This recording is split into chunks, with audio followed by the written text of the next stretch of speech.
नमस्कार। सिद्ध संत बाबा नीम करौली से आप सभी के लिए बहुत प्रार्थनाएं। स्वागत है आपका मेरी और एक प्रेरणादायक कहानी में। कहानी को पूरा सुनना। आज की कहानी आपके लिए बहुत ज़्यादा प्रेरणादायक होने वाली है। आज की मेरी कहानी है यूनान के एक प्रसिद्ध संत डायोजनीस की और यूनान के शासक सिकंदर की। एक बार की बात है, एक कुत्ता समुंदर से निकला और मस्ती से रेत में लौटने लगा। कुछ ही दूर पर खड़े संत डायोजनीस यह दृश्य देख रहे थे। डायोजनीस विचारों की बड़बड़ से हमेशा मुक्त रहते थे।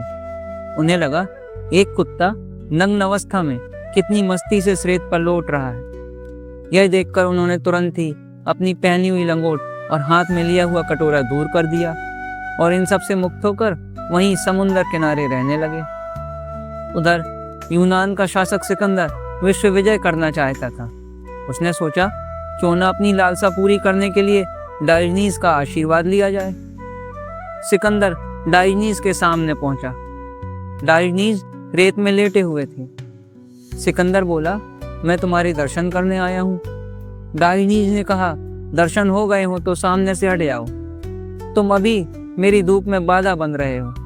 लेकिन अपने घमंड में चूर सिकंदर बोला, तुमने मुझे पहचाना नहीं, मैं सिकंदर हूँ। डायोजनीस बोले, ओह तो तुम ही हो सिकंदर। यहाँ से रोज जो लाव लश्कर निकलते हैं वह तुम्हारे ही हैं। सिकंदर मुस्कुराया और बोला, हाँ। डायोजनीस बोले, इतनी तैयारियां किस लिए चल रही हैं? सिकंदर बोला, मैं विश्व विजय करना चाहता हूँ। डायोजनीस ने पूछा, अच्छा, पर किस लिए? सिकंदर ने कहा, यह मेरी इच्छा है। जब तक मैं पूरा विश्व ना जीत लूँ मेरे मन को चैन नहीं पड़ता। डायोजनीस बोले, पर विश्व को जीत कर तुम करोगे क्या? सिकंदर ने कहा, तब करने को कुछ बचेगा ही कहाँ, तब तो मैं आराम करूंगा। डायोजनीस बोले, जो करना हो करो, पर मेरे सामने से हट जाओ। हाँ, पर अगर आखिर में तुम आराम ही करना चाहते हो तो उसके लिए पूरी दुनिया की चक्कर लगाने की क्या जरूरत है? देखते हो कितना प्यारा मौसम है, कितनी प्यारी धूप है, कितनी नम रेत है और कितनी मस्त हवा चल रही है। मैं तो अभी आराम ही कर रहा हूँ। सिकंदर को यह सुनकर एक पल के लिए ईर्ष्या हुई। सिकंदर ने डायोजनीस से कहा, मैं ईश्वर से यही मांगूंगा कि वह मुझे अगले जन्म में आप जैसा बनाए, लेकिन मुझे अभी जाना होगा क्योंकि मेरी यात्रा अभी पूरी नहीं हुई है। डायोजनीस ने उत्तर दिया, इसमें तुम ईश्वर को क्यों बीच में ला रहे हो? मेरे लिए तो सिकंदर बनना कठिन है क्योंकि मैं विश्व विजय न कर पाऊँ, लेकिन तुम्हारे लिए तो डायोजनीस बनना सरल है। अपने कपड़ों को शरीर से अलग कर दो और आराम शुरू कर दो। यह सुनकर सिकंदर एकदम अवाक रह गया। सिकंदर को आराम कहाँ? सारी दुनिया जानती है वह कभी भी यूनान वापस न लौट सका और रास्ते में ही मर गया।